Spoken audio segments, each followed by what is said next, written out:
Dan seperti apa pengertian force majeure dan relaksasi kredit ini, berikut wawancara rekan kami Pradev Kumar dengan praktisi hukum yang juga pengajar Universitas Gadjah Mada Profesor Otto Hasibuan.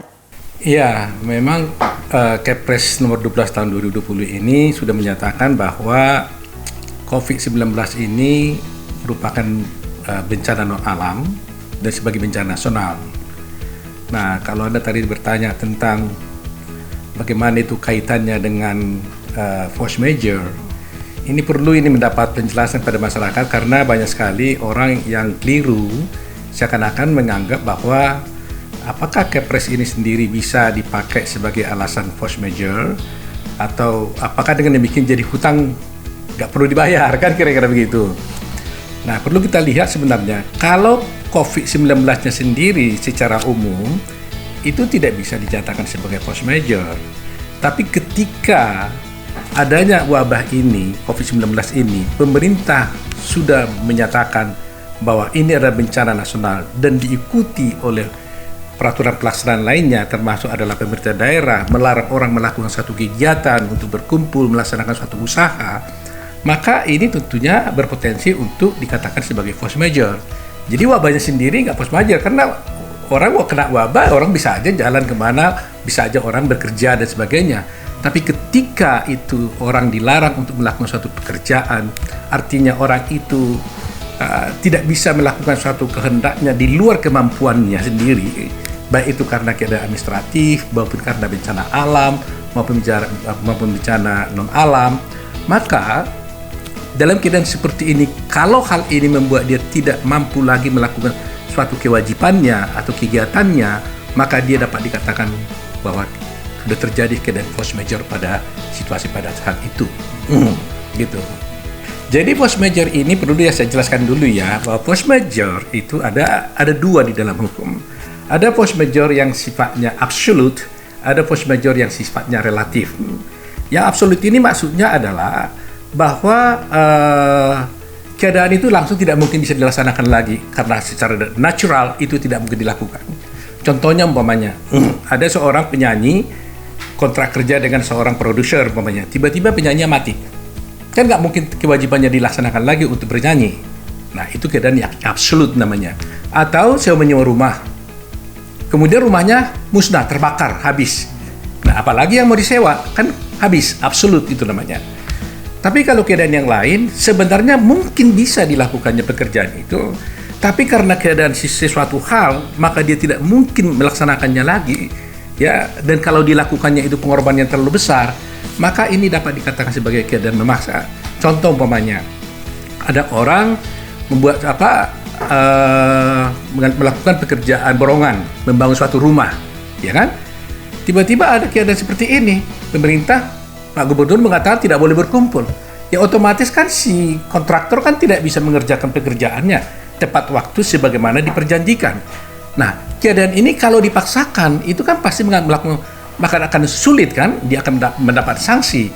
Nah, dalam keadaan seperti ini, inilah Pak Dib dikatakan sebagai keadaan memaksa yang bersifat relatif. Ya, kalau dilaksanakannya akan menimbulkan pengorbanan yang luar biasa pada dia. Jadi tidak serta-merta Kepres nomor 12 itu tahun 2020 itu langsung kita nyatakan secara umum ini keadaan memaksa, harus diterapkan pada situasi dan kondisi dan sesuai dengan jenis atau karakter daripada perjanjian yang dibuat antara kedua belah pihak. Nah, force majeure ini biasanya selalu dikaitkan dengan kewajiban debitur yang tertunda. Jadi yang atau ada kewajiban debitur mempunyai kesempatan untuk menunda pembayaran atau melakukan kewajibannya karena ada force majeure ini. Ya, jadi kalau secara teori sebenarnya force majeure ini kaitannya ini dalam keadaan uang prestasi sebenarnya. Artinya begini, saya berjanji pada seseorang untuk saya sebagai debitur pinjam uang kepada seseorang, saya harus membayar utangnya. Tapi karena keadaan terpaksa seperti yang keadaan tadi itu yang relatif maupun yang absolut, maka tidak mungkin saya laksanakan kewajiban saya. Nah, kaitannya ini adalah kepada uang prestasi. Kalau saya terlambat membayar kewajiban saya di dalam hukum itu dinamakan saya ingkar janji. Saya namanya wan prestasi. Tapi dengan adanya force majeure, maka kalaulah saya tidak melakukan kewajiban saya tepat waktu, maka saya dengan keadaan force majeure tadi itu dapat dikatakan saya tidak bisa disebutkan sebagai orang melakukan prestasi. Itu kaitannya, ya. Jadi apa yang bisa digunakan oleh seorang debitur kalau dia dalam keadaan force majeure, maka dia bisa mengajukan permohonan penundaan pembayaran. Nah, kalau dia terlambat membayar, kalau bukan karena force majeure, maka dia dikenakan prestasi, dia disebut prestasi, dan karenanya dia menurut hukum KUH Perdata bisa dihukum untuk membayar ganti rugi biaya dan bunga. Itu kalau prestasi.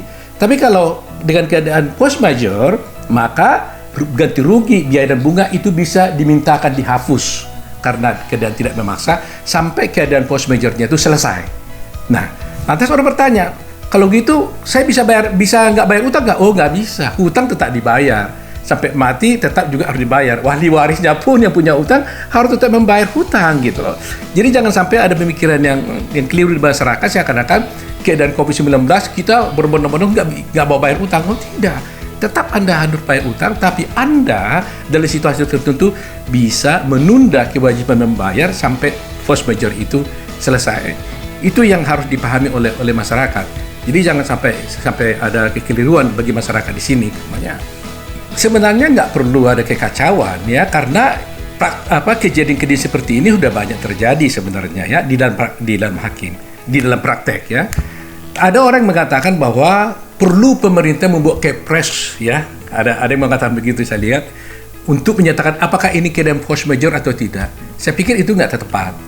Keadaan force majeure atau tidak bukan pemerintah yang menyatakannya.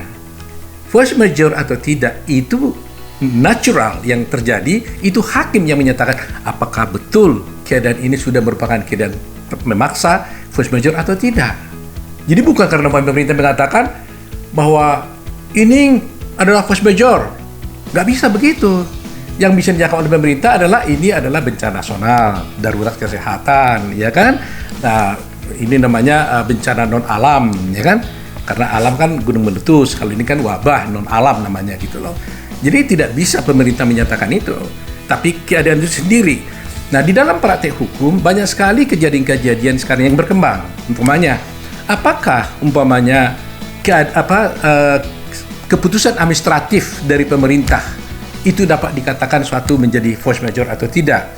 Ada satu kasus mengatakan bahwa kalau tiba-tiba saya mau impor barang saya berjanji pada orang untuk menjual barang. Kemudian barang ini adalah barang impor. Tiba-tiba pemerintah melarang bahwa barang itu tidak bisa diimpor lagi ke Indonesia. Lantas saya gagal untuk menjual barang itu. Apakah ini force majeure atau tidak? Ini di dalam praktik hukum banyak sekali dibicarakan. Di jurisprudensi Mahkamah Agung juga ada gitu loh. Jadi sebenarnya kalau mengenai soal force majeure atau tidak, itu nggak bisa secara umum diterapkan, harus dilihat kasusnya. Apakah betul bagi orang tersebut itu force majeure atau bagi orang lain juga bisa force majeure atau tidak? Karena nggak semua orang menggunakan itu, tergantung sifat perjanjiannya, jenis perjanjiannya, dan keadaan dan subjek orang yang melakukan perjanjian. Nah, yang terakhir yang saya sampaikan adalah bahwa tidak hanya debitur yang bisa mengajukan hal force majeure, kreditur pun bisa melakukan hal yang force majeure. Kalau betul-betul kreditur menganggap bahwa keadaan itu membuat dia betul-betul keadaan memaksa. Contoh umpamanya, saya janji kepada Anda memberikan pinjaman uang. Ya, saya katakan kepada Anda, saya janji ya, nanti saya kasih tanggal bulan 5. Kemudian termin kedua saya bayar lagi, saya kasih lagi pinjamannya bulan 10 gitu kan. Ternyata terjadi force majeure juga bagi saya, yang tentunya harus saya buktikan. Maka bukan hanya si yang berutang mempunyai kewajiban untuk mempunyai hak untuk menyatakan force majeure, kreditur punya juga bisa mengatakan dia force majeure. Jadi jangan dikira bahwa ini hanya tuntutan daripada si debitur saja, dua belah pihak bisa. Artinya kesimpulannya adalah baik debitur maupun kreditur dengan adanya force majeure itu saling tidak menuntut satu sama lain terhadap yang hal tadi itu, umpamanya kerugian biaya, rugi dan bunga tadi itu. Tapi yang perlu diingat adalah force majeure tidak mengakibatkan orang tidak bayar utang, tapi dia bisa menuntut penundaan pembayaran atas kewajibannya apabila dia bisa buktikan dia adalah force majeure. Itu saja.